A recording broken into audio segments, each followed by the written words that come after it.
I haven't tried this before, but I've seen other YouTubers do it. We got a lot of road time ahead of us. We left this morning probably real close to 5 a.m.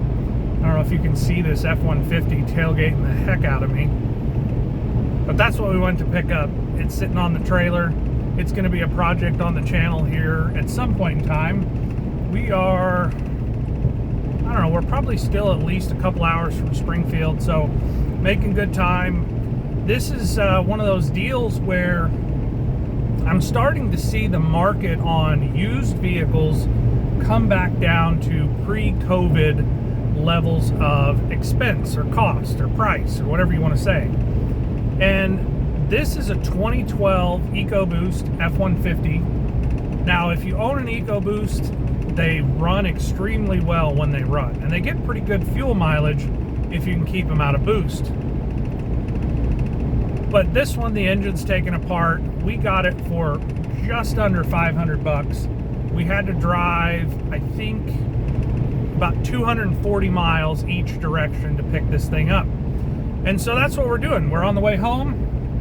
You'll see another video here in probably a week or two when I get some time. We bought a 08 F-150 with a 5.43 valve. Anybody knows that I am quite a fan or aficionado of those. I can make them run like they're supposed to or should have been. And people, unfortunately, they get to the point where the expense is so doggone high that they give up and they tap out. And that's what happened with this one here.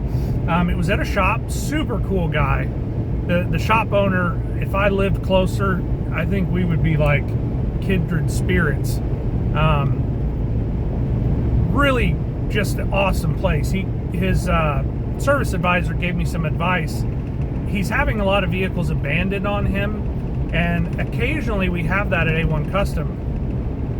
And typically I just call a wrecking yard or a tow company, and they come get them, and then they fight for the title. But a vehicle like this one here, I don't know how much you can see in the background of it, that's a pretty nice truck still. It's got 201 on the ticker, and like I said, it went for an auction, no reserve auction sale.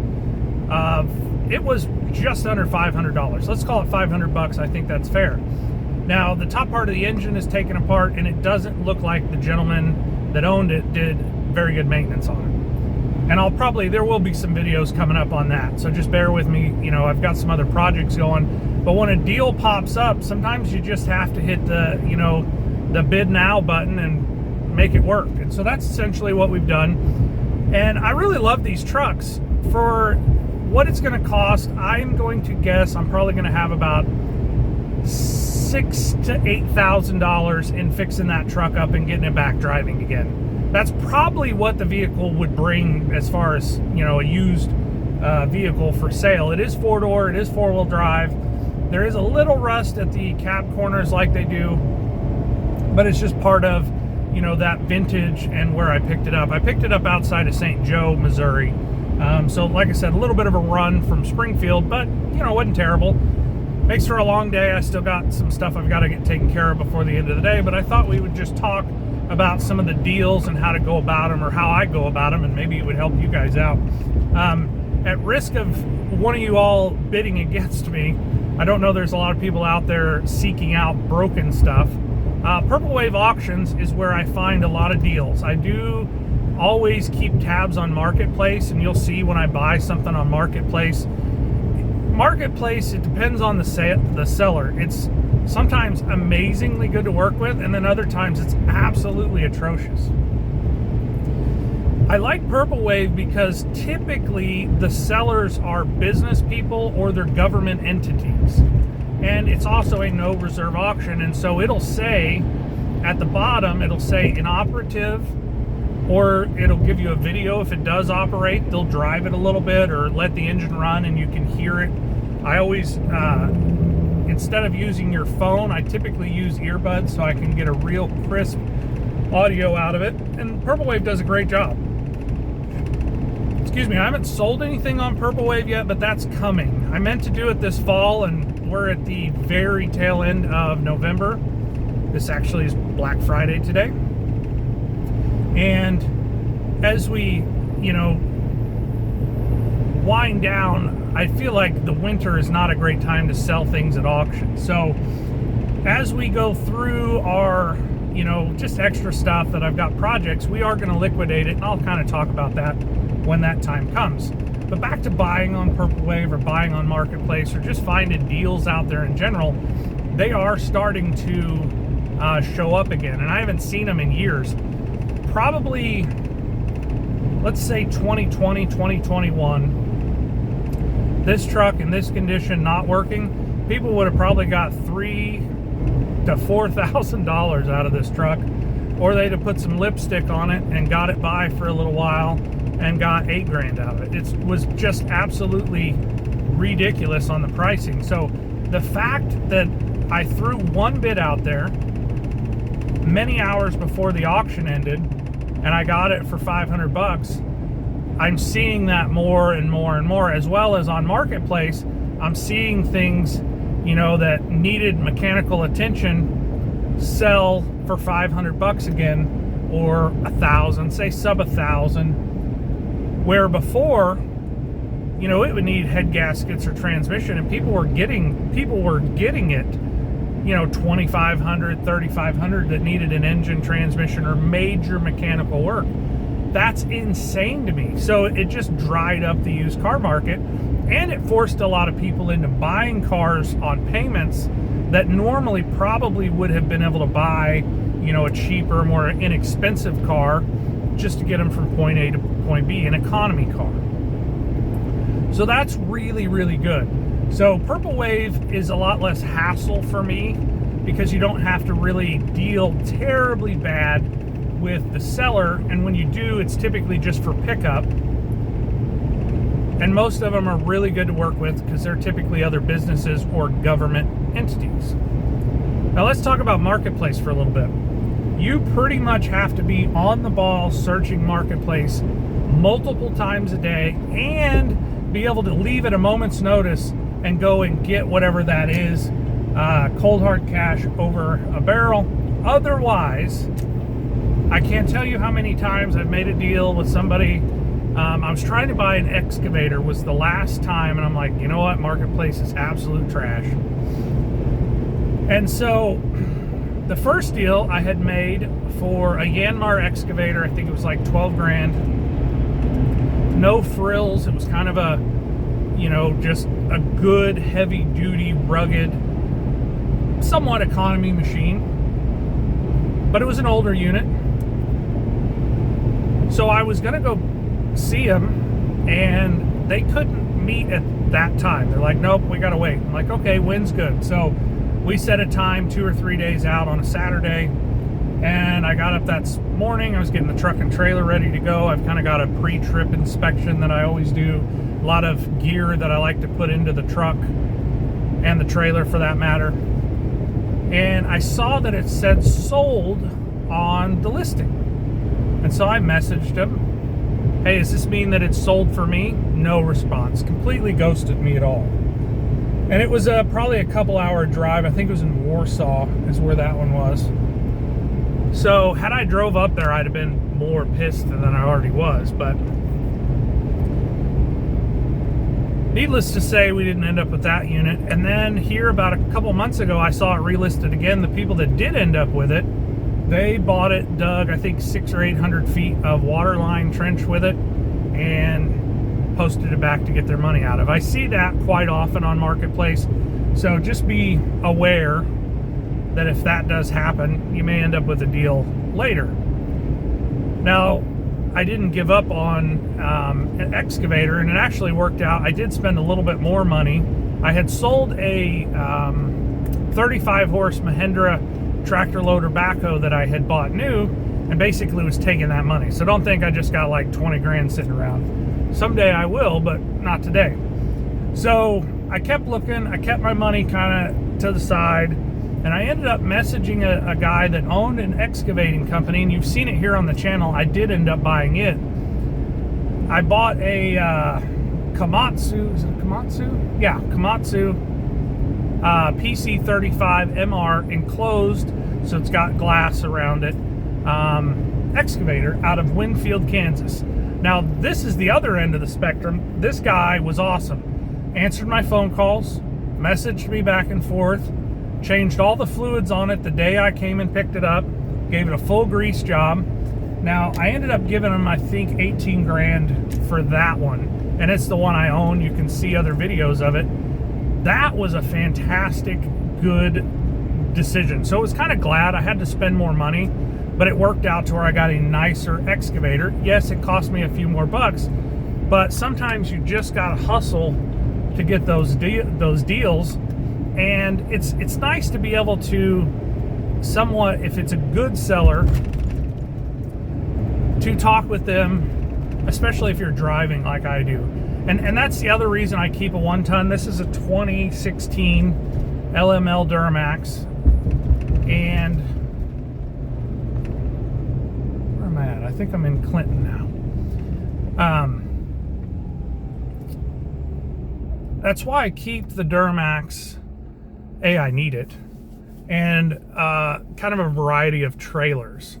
And so it allows me to come up with some deals. So that is a big expense. If you're not doing this kind of like I'm doing it, where, you know, I'm always kind of working, or the 1-ton and the trailer is making its own money, then the expense of owning one of these is crazy. But you can hire people to pick it up and deliver it and different things, or get to know somebody that can do that for you. I know with Purple Wave, they have some freight stuff. I typically don't do that because it saves me the money and I have the equipment. With Marketplace, you really probably ought to find somebody that can do some hauling for you if you're interested in doing this. This rig here, I bought probably 3 or 4 years ago now. I think we gave $32,000 for the truck. It was used. It had right at 100,000 on it. We put about 10,000 miles a year, so a little over 130, 140,000 now. The trailer was a recommendation from my wife. I had a car trailer, an 18-foot Dovetail. I can't remember the brand, but it was a wonderful trailer. We have drug that trailer all over, and it's still in good use today. A good buddy of mine's got it, and he's going to be using it for his mowing trailer. But right before COVID, she's like, hey, why don't you upgrade to something that's a little easier? And so we invested and bought a Power Tilt H&H 22-foot and upped from 3,500 pound axles to 5,200. And then after all the tires I've had blow, and I probably shouldn't talk about tires going while I'm towing and far away from home, I went from a 10-ply to a 14-ply tire. Some of the best money I ever spent.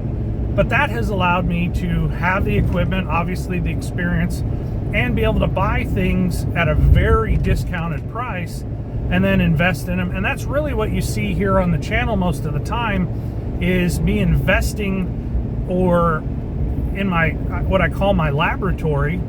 It allows me to buy and learn and figure out some of these repairs as they come out of warranty, or as they start to be a common failure. You know, a lot of people will call and ask, or somebody that sees me and knows I'm a mechanic, like, hey, what's the best truck to buy? Well, the first 3 to 5 years, vehicles are under warranty. And when I say truck, I just mean vehicle in general. The first 3 to 5 years, vehicles are under warranty. And so the dealer techs get to see and work out a lot of the problems before I have to figure it out at the shop, which is great. And I greatly appreciate all the dealer techs out there.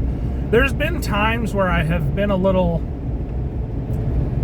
I don't know, not super positive on some of the dealer experiences out there, but they've got a really tough role. And as I've kind of gotten older and really understood what it is they're working with, some of the discounted labor times and whatnot, honestly, it's an amazing thing that they're able to do what they are. And then a lot of that information will trickle out to the aftermarket, which is what I've made my career of.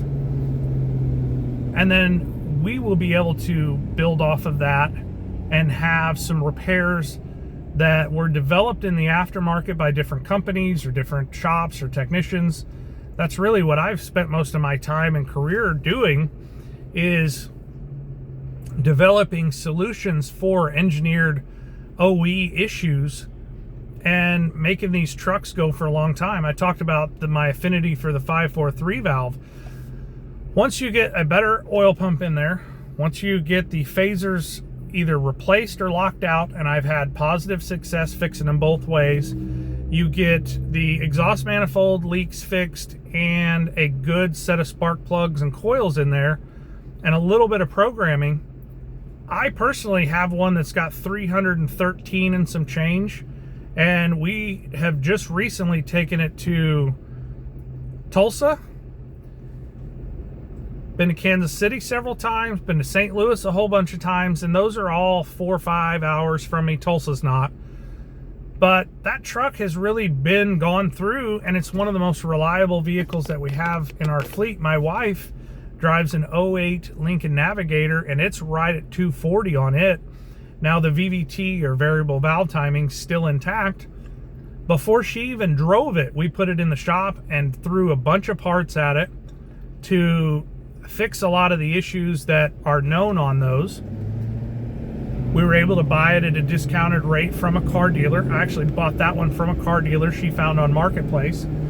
We negotiated once I showed him that, hey, it's going to need timing components done on it, and that's a $5,000 to $8,000 repair, depending on how you cut that cake. And that's been probably 3 or 4 years ago. So it's been really nice for us not to have car payments, and it's allowed us to buy other equipment that made our life a little bit better, such as that Mahindra tractor. That's why I was able to buy that Mahindra, is we didn't have a car payment. We haven't had a car payment. I will have a car payment at some point. And some of you out there might be thinking, well, it's easy because I can do the work and save the money. And you have a fair point. That is a bonus for our family that I have the facility and the skill set to do so. However, parts are not free, and my time is definitely not free. When I spend a bunch of time doing a big repair on ours, it costs me money somewhere else because I'm not doing repairs on other things out there. So just kind of food for thought out there. These new vehicles, and I guess to shift gears back into that, they are putting a lot of technology in them that I don't think benefits you or me either one. And some of you might be cynical out there, and that's fine. If you are, please leave in the comments. Oh, I bet you love it when things break down. I really don't. I really don't. We're blessed to have an amazing amount of work and skills and technicians and service advisors, and they all keep pretty doggone busy. This is a little bit of our slower time, but we've been keeping up and had plenty to work on. So thank you, all of you out there that bring your car to A1 Custom. It definitely means something to us. I don't mean that lightly.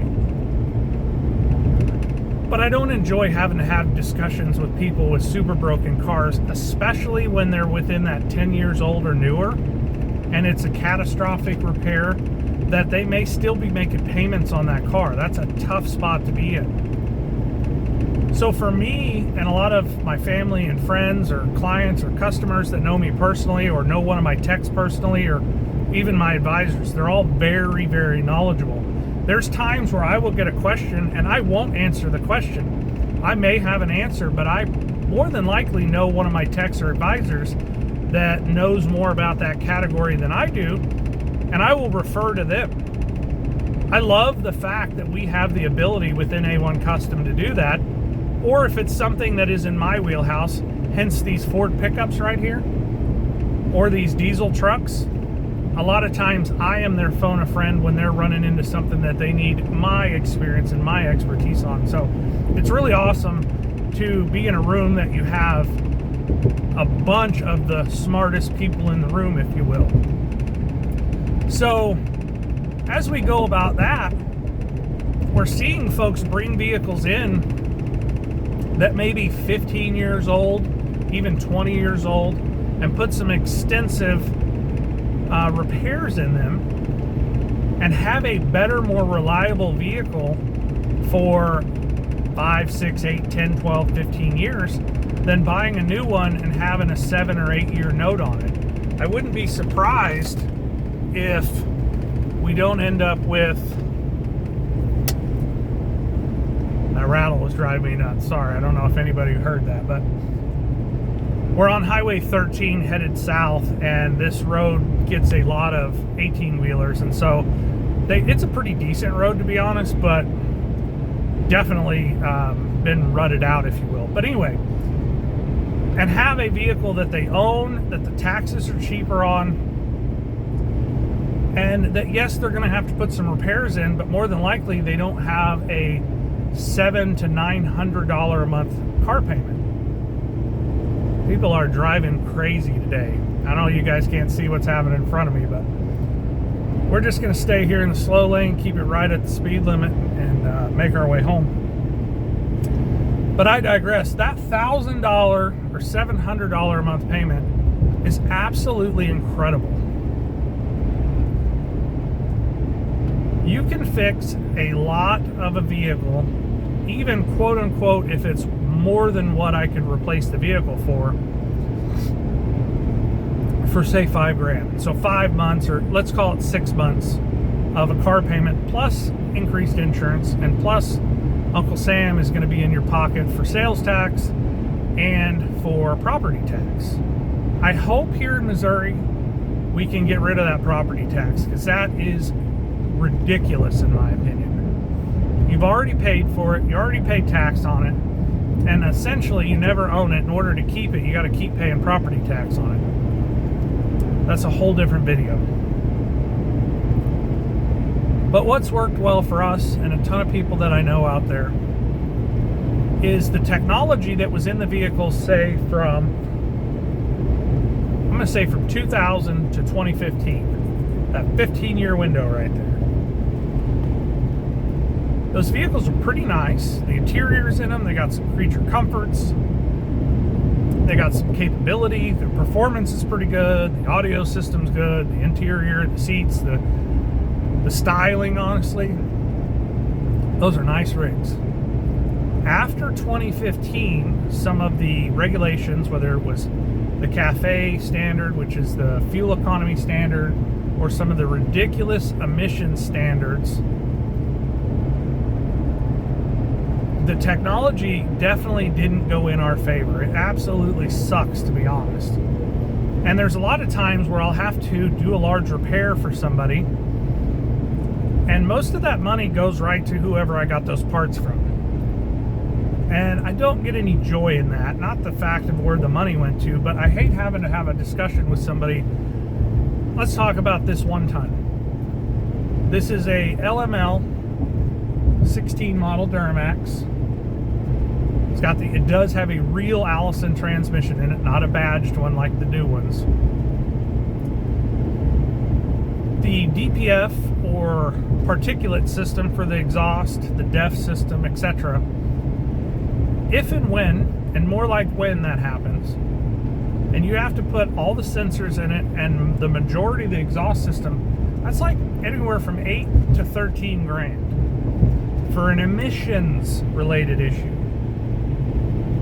Not to mention the same truck with non-emissions, and I just checked it a minute ago, I'm getting like a 10.8 miles to the gallon right now, towing. This truck would probably get close to 20 miles to the gallon without the DEF system on there.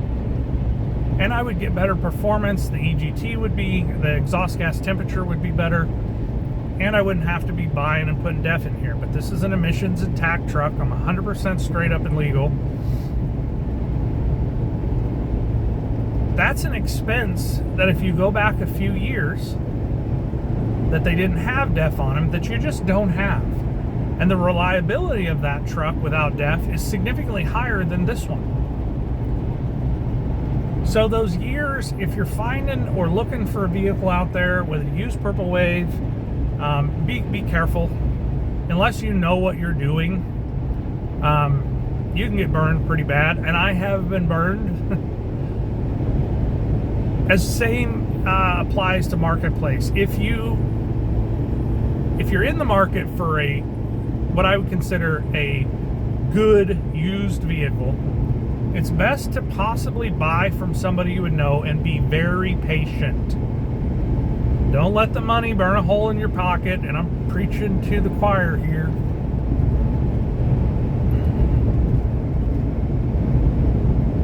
really diligent and do your homework.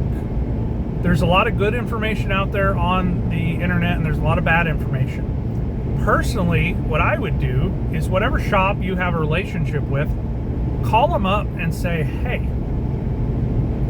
I'm looking at XYZ vehicle. Is it worth bringing into you for a pre-purchase inspection? If it is, great. But a lot of times, if you say certain makes and models to, I'm going to say 99.9% of the shops out there, they're going to have similar things, and they're going to be like, no, that's not even worth bringing to me. But if you find a good one, they'll say, yeah, let's schedule you in and get a pre-purchase inspection done. So what am I talking about? If you say you're going to bring a Chevy Cruze in, or some late model Hyundai and Kias that are having terrible engine issues, or what's the one that's the old Chevy, it's blanking on me right now. Any of them that we know is going to have an issue, that we know the timing's bad on them. Let's say right here, let's say this 3.5 EcoBoost with 200,000 miles on it. There's a lot of shops that would say, don't buy this truck. And I'm talking about running and driving. And the cost of ownership and cost of repairs on a 3.5 EcoBoost is high. So if you do buy one, either have it checked out, know the service history of it, hopefully know the history of it if you know the owner or whoever's selling it. And if not, you could buy somebody else's problem. In this instance, I gave so little for it, I have a lot of headroom in there to do a lot of repairs on it, and either keep it and drive it, or put it out there and let somebody else drive it and have a good, hopefully reasonably priced vehicle. But call a shop and say, hey, is this worth looking at?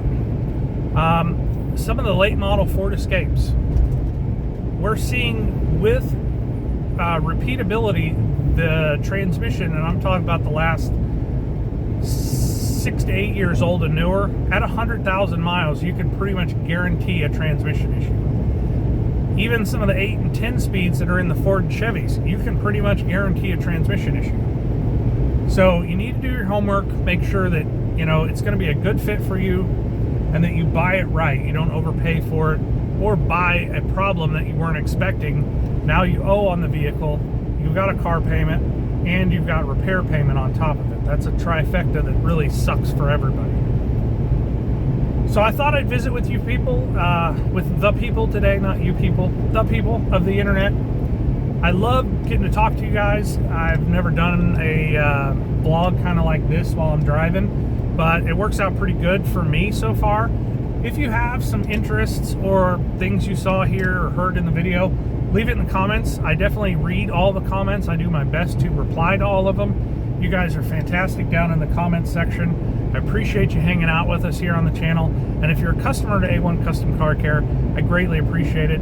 I hope you had a great Thanksgiving and a Merry Christmas and Happy New Year. So thank you all for being a part of the channel. And if you're a part of the shops, thank you for that. We'll talk again shortly.